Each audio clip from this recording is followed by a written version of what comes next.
All right, so this is another episode of Movies in Minutes, and this week I have my buddy Gordon on.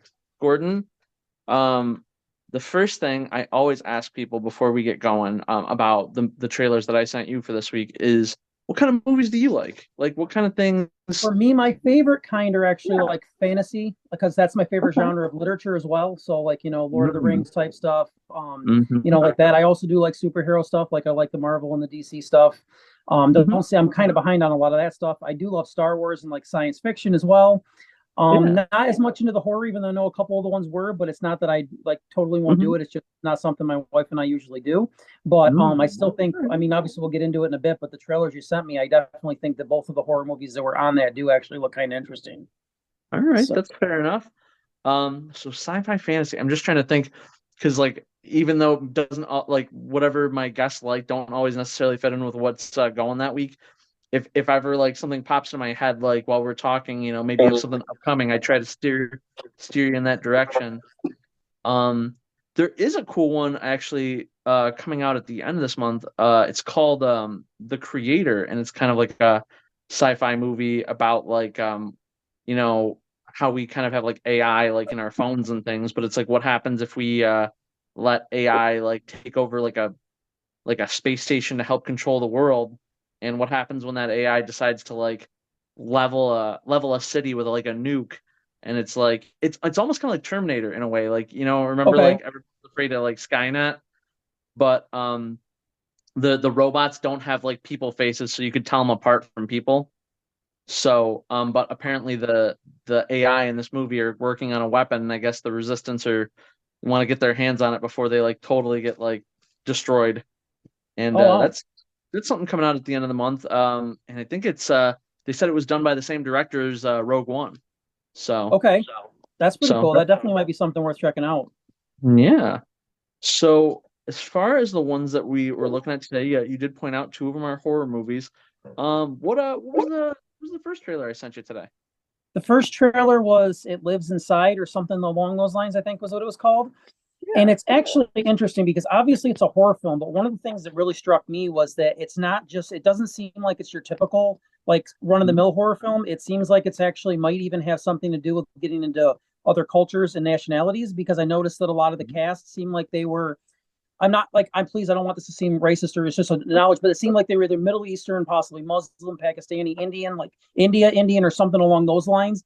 They, Mhm. they had the darker skin and like it seemed like that might be Yeah. have a role to play in it because it may be possible You that whatever this you're on horror, you're definitely on the right whatever track. this thing is that's causing the problems and that's the thing, it seems Hmm. like it comes from the culture that the people are a Hmm. part of.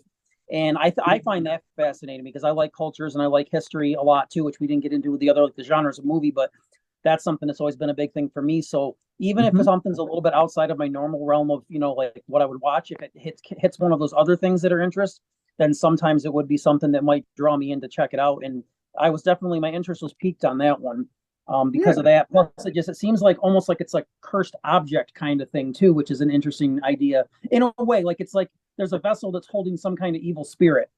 Is the impression I got from the trailer, and that somehow it ends up getting out, and then it attaches itself to the other person. So it's almost like it kind of like attaches itself to two different people, and then they have to like deal with it or keep the secret or whatever. And if anyone finds out about it, then it kills the people around them, and it's some crazy stuff, but it seems interesting.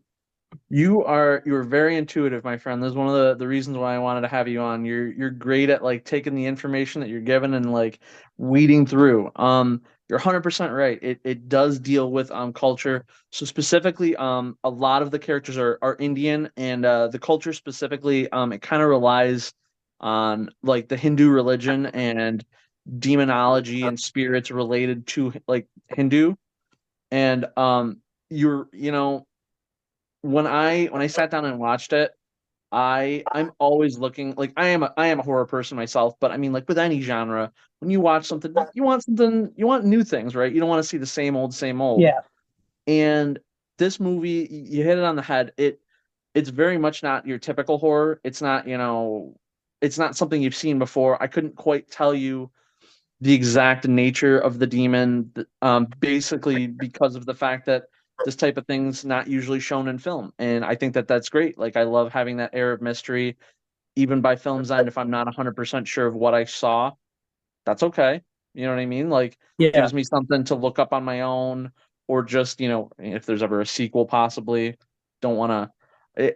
I don't mind spoiling a little, but I always try to avoid giving everything away on here because I want, obviously we want to try to either convince people to or convince them away from stuff. But you you're not super far off. There's not a cursed object per se, but Well, one just of it the seemed girls. like, in from what we saw the trailer, that the girl's carrying this like weird looking glass jar with like a metal cover and a bottom, and then I Yeah. saw that it started to crack at one point in the trailer, and then obviously you see it attaching itself to the other girl that was, seems to be the main character. So the thing that she was holding, actually someone had made an attempt to capture the demon, and it sort of worked, but it wasn't quite right. Like, they didn't do what they needed to do 100%. So the vessel was like impure, like it couldn't hold it forever. And you're right, Okay. like in the trailer it shows it like shatters and it latches onto the other character, and it's part of it's like dealing with the thing until they realize like what it is, and trying to find a way to properly contain it. And maybe they do, maybe they don't. I will say that the director for that film was a new director, um, and I think they know the horror genre well enough not to just give us a film that we could predict, and I liked that about it. Um, so I mean, like, even though you're not a big horror guy, you did say you like different cultures, and you like when that comes up in film. Do you think that that's something that you would watch? I might. It definitely would be something that piqued my interest enough to check it out. Cool. And another thing about the Ghost, with what I said, I'm not a huge horror guy, but I don't have an issue with the supernatural. I actually love stuff that deals with supernatural, because Yeah. actually the TV show Supernatural is my favorite TV show. And Oh my that's one of the God. things I love, is because they dealt with things from different cultures, and they were hunting all, I know it's about the movies, but I just want to say, so it's not that I'm completely averse to horror altogether. That's Yeah. just not normally my go-to, It's not or your something first that, thing. Yeah. Yeah. Which is totally okay. I mean, we've all got our different favorites. Weirdly enough, you bring up Supernatural, and I'm glad you know about it. You know what it kind of reminded me of, from one of the episodes of Supernatural? It wasn't this, but it just had that feel. There was an episode, might have been like season 2. It was a real early one, with a Rakshasa, which was like yes. an Indian creature. Yeah, that was It, a Hindu demon. Yeah. they didn't call it a Rakshasa, but it definitely, in the right light, it could have been like a cat-like demon. So, and it was cool, like having seen Supernatural, like I kind of remembered that too. So, yeah, all right, all right. So And yeah, you're this right, that one, was season 2. season 2. It That was was season 2. it was like really early season 2, right? They're like trying to rebuild the car, and they take a break to go to they catch they're always like looking for cases, and they find a Yeah. case. Yep. Yeah. hmm Yep. And that's when we found out Yeah. that Sam was definitely afraid of clowns. Sort of like I share that fear that Sam had. So You're afraid of clowns? yeah, ever Oh my since I was God. 9 and I watched the first part of It, the TV miniseries, Oh. the original, and I haven't seen the new ones because There's gotta be clowns with that horror thing that you do know. yeah, there are some. Or at least there was a big animatronic one, but he broke last year. So Oh, unless oh they get a way to no. fix him, I'm lucky. But I'm sure you're so broken up about it. oh yeah, hearing him cackle when I'm trying to do oracle readings was definitely a bit distracting. Knowing he was right outside my tent. That's great. And they put it right outside your tent. Come on, that's terrible. Well, it wasn't that it was intentionally put beside my tent. It's that he was already there and we got set up next to That's him. And it was like, uh either way though, just what are the odds? yeah, Um, so a little break in the middle before the other horror movie, from the way I sent you the trailers. Um, the second movie, what was that one called? that one was. I'm trying to remember, was it It had a Dante? weird long name. Yeah, it was the name of the two boys. One was Dante. It was Aristotle and Dante discover the secrets of the universe. You got it. Yep. And that one actually looks really interesting. That one definitely looks like a coming of age kind of movie. Mhm. It's obviously about two teen boys that had nothing to do with each other, but they somehow start connecting and becoming fast friends. And it wasn't come out in like strongly implied or like even like that they were fully hinting at it, but because I'm very open to people of all walks of life and all parts of the communities and stuff, I got the impression that they may possibly be looking at an element of a romance between them. So to kind of like as a, like representative of the LGBTQIA plus community kind of thing, like a movie that might be geared for them possibly, if that is the route that goes. I may be completely wrong and it may not be going there, but it definitely seems like even if it didn't go in a romantic way, that they definitely become really close friends, and one of them moves away, and it's about like the differences in the areas that they're living in separate, and then coming back together and trying to see if they can continue the friendship, if not possible romance or whatever, and go from there. So it definitely seems like an interesting movie. And I know that they've seen movies like that before, but this one seems like it's got a bit of a different take on it, because both boys seem like they come from different walks of life, but they also both seem like they're highly intelligent individuals. Mm. And it seems like they can talk, have like those really like deep discussions that you can't have with just everybody. You might have a lot of friends, but you don't always have, a lot of friends that you can have deep philosophical and or theological discussions with. And I know they didn't get into religion or philosophy or like, politics in the trailer, but I just Hmm. got the impression with the way that they were portraying these characters that they could have those kind of deep, meaningful conversations, even if they were, just teenagers. They seemed like they were, they had good heads on their shoulders, and they, had, And the possibility. even when outside of film, teenagers, sometimes like go that route, romance aside, like you are kind of trying to solve the mysteries of the universe when you've not quite experienced life fully yet, because you're still sort Yeah. of conceptualizing the world around you, your place in it, things like that. So yeah, those like deep thoughts and conversations sometimes become a part of that. Yeah, like it's weird, like you haven't seen this film, but again, you're pretty spot on here. It's definitely not a heavy like hit you on the head like yeah, it's about two boys having a romance, but from the trailer it does hint at that, and like I don't think it would be much of a spoiler to say that it trends in that direction. It doesn't necessarily go exactly where you think it's going to. Part of the film is that it's a period piece. It's set in 1987 and in El Paso, Oh, and the different walks oh, of life that thing is a actually really hundred. puts Yeah. that really like, especially with that whole thing that was like the vibe I was getting, that time frame. Yes, there Hmm. was a lot of people that were starting to, but it also was very, very frowned upon then, and especially where that took place in Texas. They're Yeah. very, very, right wing and very conservative. Oh, for the most And part, I'm not trying to be like stereotypical, because I mean there's yeah, differences, but overall that seems to be kind yeah, of like the mentality.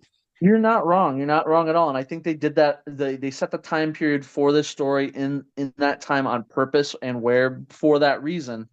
And yeah, the walks of life thing is true. The odd thing is, they're both technically Mexican. But Okay. Dante, I think it's like his mom and his dad are like a mixed couple. So he almost passes for white. Like you wouldn't know he was Mexican unless he told you he was. At which point that actually kind of comes up in the movie, versus Aristotle, who's comes from like a more traditional Yeah, Mexican family. you can tell he's got the And darker complected skin, and that he's definitely not like straight Caucasian. You can tell that just by looking yeah, at him. yeah, exactly. And I mean, all of those things, between the cultural identities, the time period, the place, being a teenager and just not even knowing 100% what you are or what you want yet, you know, it's throwing all these challenges into a bowl.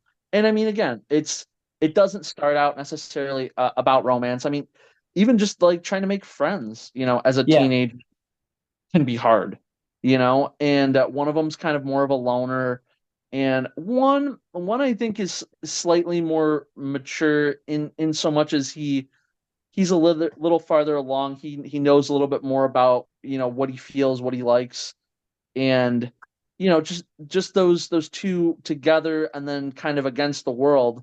It's kind of it's kind of conflicting. It's yeah, a lot of obstacles, and a lot of there's a lot of like coming of age stuff, like you said. There's experimentation, like with drugs, partying, alcohol, working, meeting other people, just sometimes close friends drift apart for reasons even besides like moving. Sometimes people have tiffs and they fight and things. It happens. Sometimes you don't even have tips. I got a friend from high school that was like my best friend for a long Yeah, time that we haven't yeah, talked in over 5 years. And it's not because either of us have an issue with the other or there was a breaking yeah. point. It's just life Life, happens and we both life. have our own journeys. Yeah, 100%. And you know what I mean. And they, as the movie goes, they throw in other variables too. But it's a really it's weird. It's like trying to take a very personal, like relatable story, but looking at it through the lens of like, trying to discover the secrets of the universe.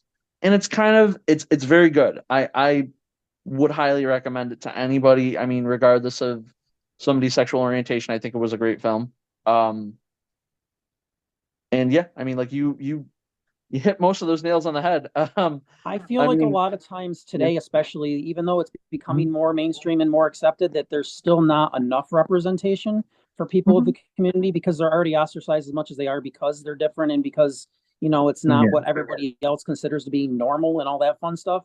So I Mhm. like it when they do, when we do see projects that really do, even if this one doesn't showcase it as, fully Mhm. as other stuff does, I like, seeing, stuff that gives you And that impression or that you can yeah, definitely know is part that is representing that because it's important to see things from their perspective instead of what and it's we ourselves may have. I think the best part about this story in, representation included is that it's really kind of a relatable story. It's some movies are very like on the nose about what they're trying to tell you or the message they're trying to get across. I mean, like I've seen other movies that would be considered very representative, but like maybe they're hitting you over the head.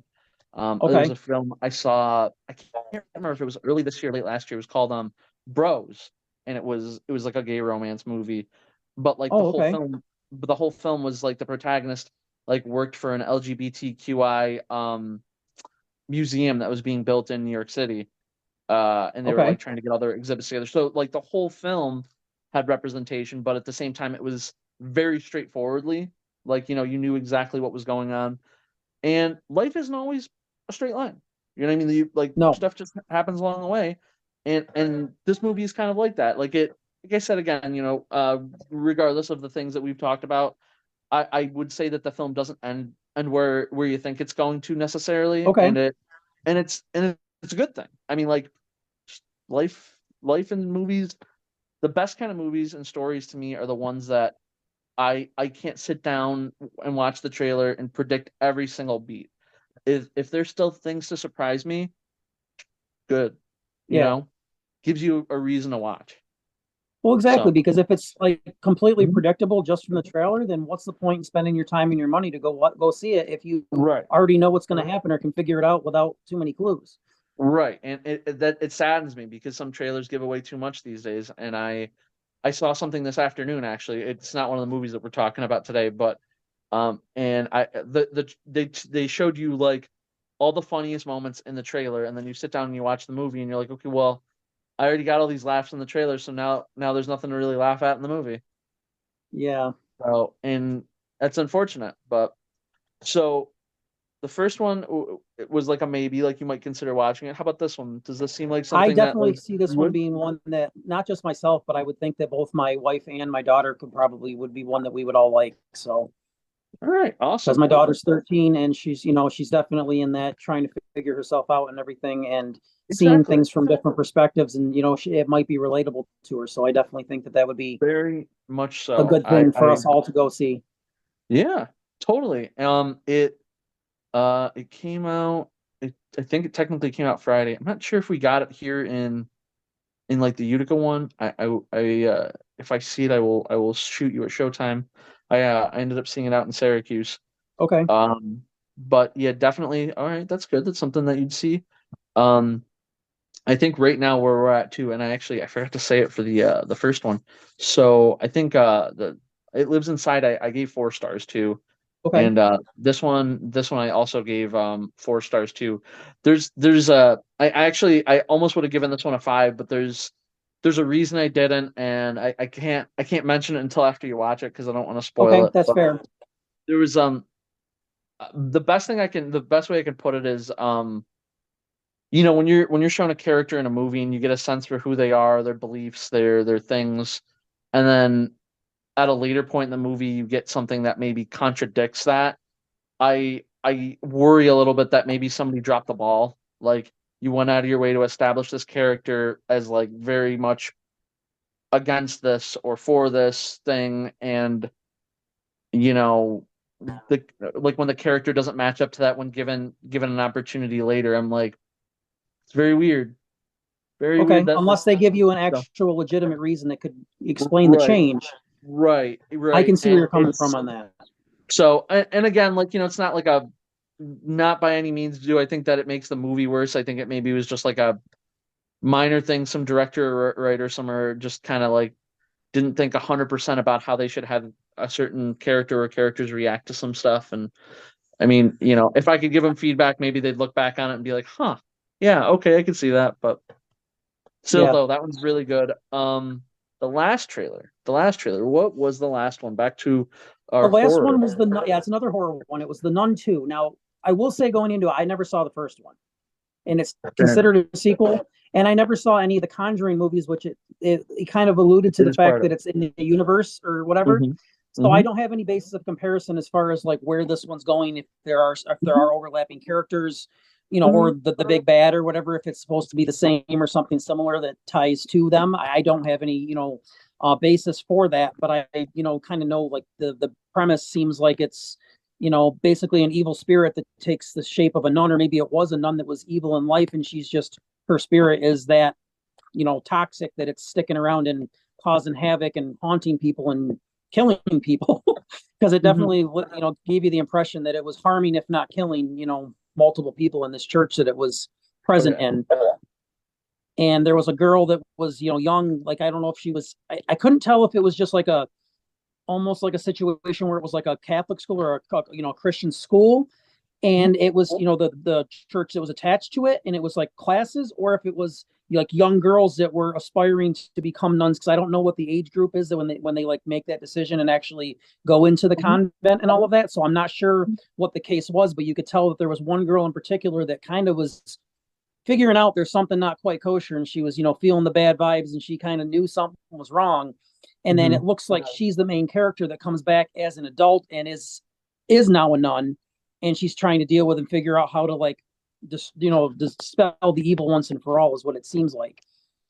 That's the Okay. impression I got from the trailer, was that that's kind of what this one's dealing with. So it's obviously either an evil spirit or a demon, or it could be both. Mhm. It may not actually distinguish between the two in the movie. I don't know, Mhm. but there's definitely a big evil that's that's got it's causing all sorts of problems for a lot of people, and it's got to go. And this girl's got to find a way to conquer. Well, woman has got to, who was a girl at the time when she first encountered it. So in that regard, there's a parallel to it, because the kids, when they dealt with the evil the first time, they didn't know how to deal with it, and it scared the crap out of them, and they grew up and went their separate ways, and they have to come back as an adult and face it and conquer it.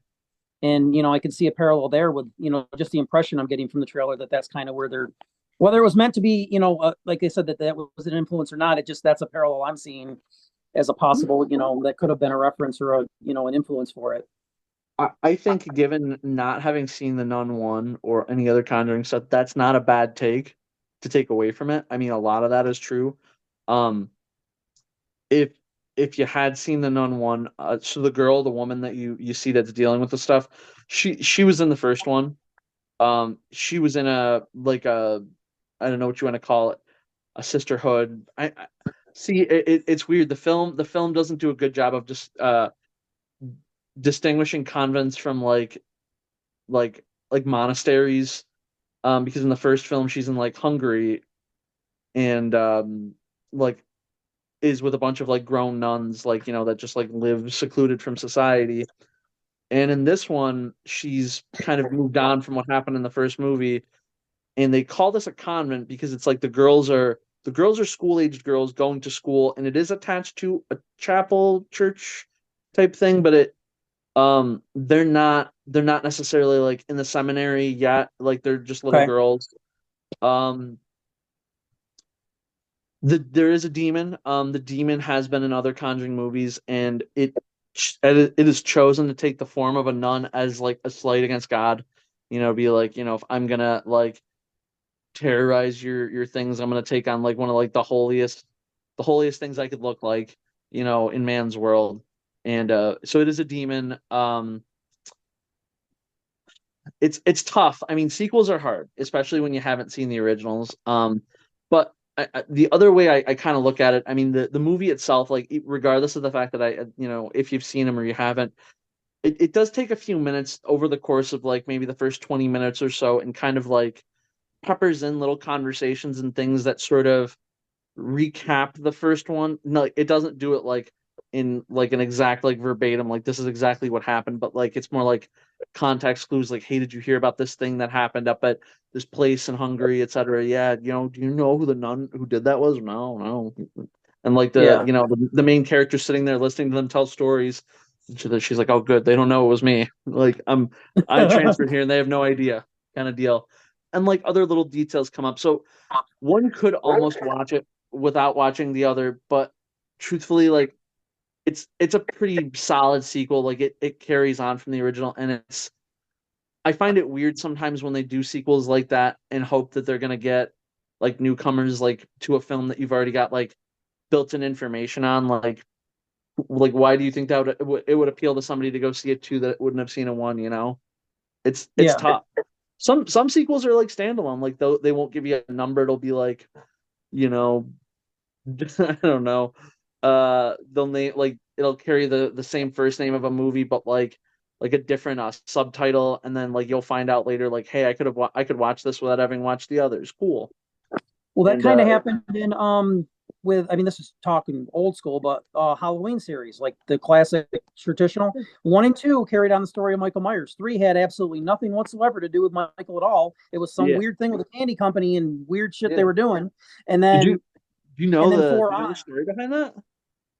I may have, and I just forgot because it's been so long. But So, John Carpenter, who did those original Halloween movies, his original pitch to the studio was, I want to do a different story every year. Like we can continue the numbering, but each Halloween would be a different thing.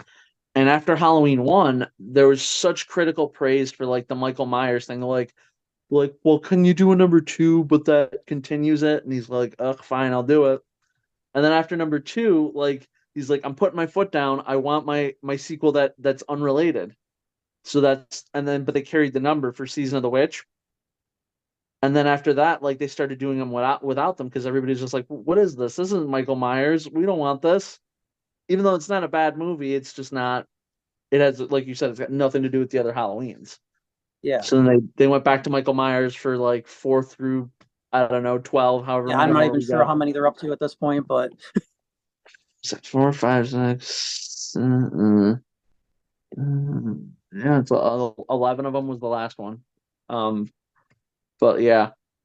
So, but I feel like, and I mean, like, I'll totally ask you straight up and see what you'll say, but I honestly don't think it's fair to expect somebody to want to go see a movie like this, especially, and you pointed out it's part of a franchise too. So, like, if you're whatever, it'd be like hopping in on, I don't know, like Avengers 5, but you haven't watched any other Marvel movie, like if you're gonna popping in and watch going the and watching Return of the King before you've seen the Fellowship of the Ring and Two Towers, exactly, you'd have no clue exactly, what the like, heck's going on. yeah, they're dropping the ring in the volcano, and you're like, whoa, what's this? Who knows? Um, but do you think that the Nun 2 is something that you would watch?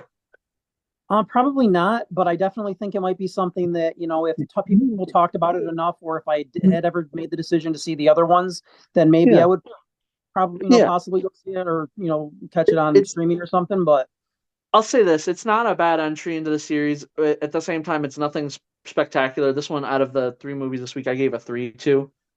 It was about what you expect, like you said, it's like a nun demon thing terrorizing, the girls, the inhabitants of the place that they're at, and uh I don't know, the protagonist trying to figure out a way to stop her.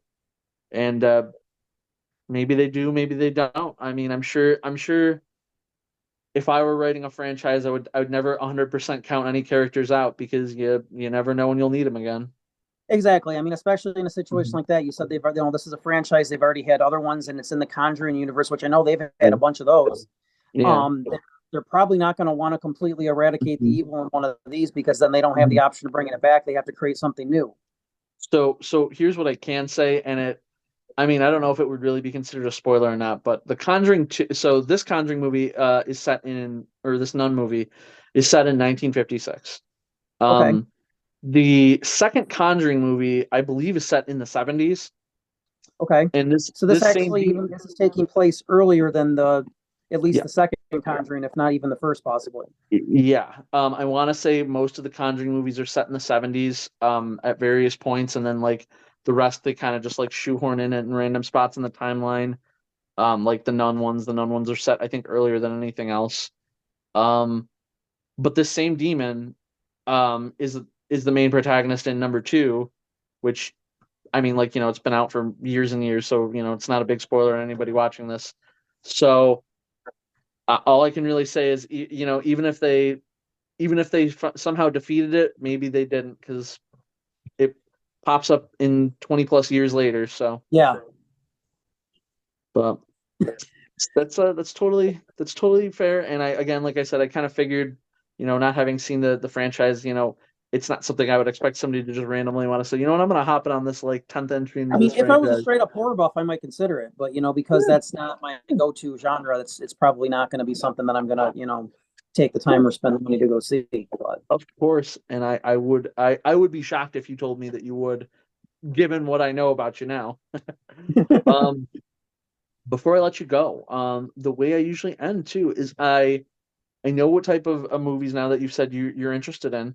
Are there any that are like on your radar right now, like things that you're like eyeballing for the future that you're looking forward to? oh, it's already been out. But we actually do want to see Oppenheimer. I know that one's a history one, but that one's one that we do want to see at some point.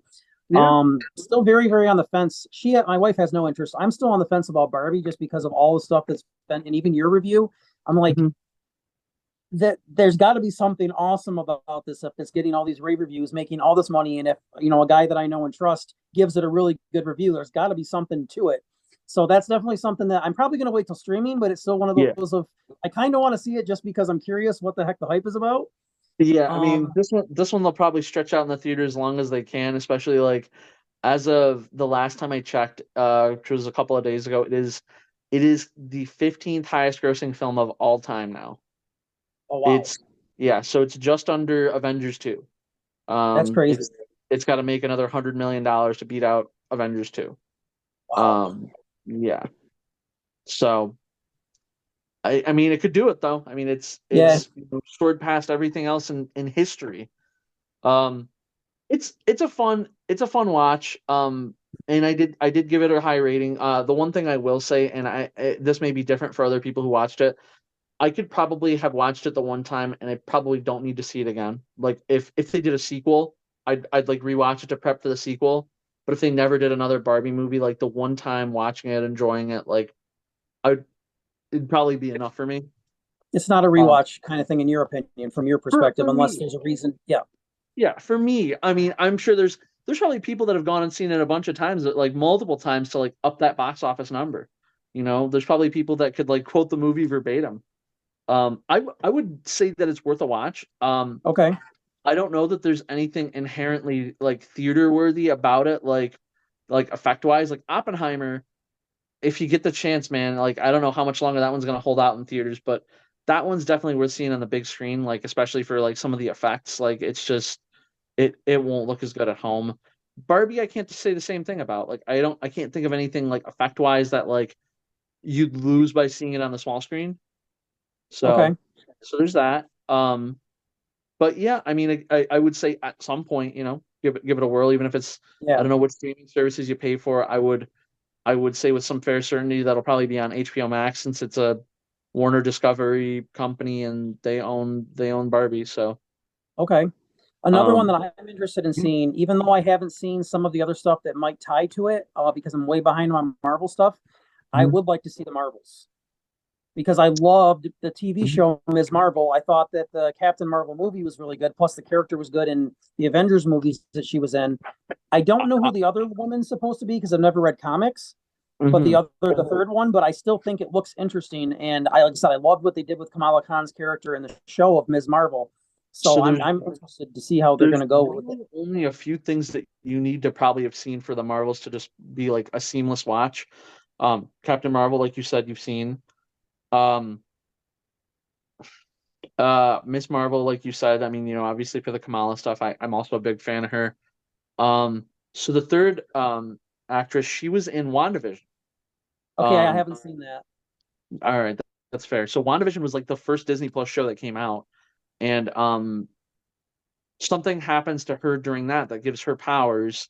And I'm not, they haven't really said, you probably got to watch the movie to find out, but something about how each of them have sort of like light-based powers, something happens to like entangle them to like make them connected to each other.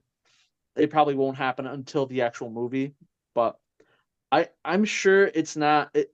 I would um I would not be shocked if they don't give you what you need to like in the movie to watch it, because it's Marvel. They don't want to like scare people away and say, "Oh, you got to go watch this 9-episode TV show just so you can watch this." It'll Yeah. be probably more like, we'll tell you what you need to know, and or if you want to go back and like backfill the information here, go watch this. Okay. So, but yeah, I That's don't. fair. Yeah, I'm excited for the Marvels too. I keep crossing my fingers. I'm hoping that they don't delay it because of the strikes. The strikes are still Okay. going on for the actor strikes and the writer strikes. So far, I'm pretty sure Disney put out a press release that said anything that's listed right now for the back half of 2023 is safe, but you know that could change at any moment. Oh yeah. So You never know. yeah, but all right, that's cool. So the Marvels and Oppenheimer and Barbie, yeah, all. I mean, with the exception of Marvels because I haven't seen it either. I mean, but they all seem like solid choices. What I hope, if you watch any of those, let me know what you think. Oh, certainly. Yeah. And hey man, thank you for being a guest today. Of No problem. Thanks for having me. It was definitely fun. course. I will catch you later. And this has been another episode of Movies and Minutes, guys. Have a good one, Gordon. Have a good night, bud. Bye.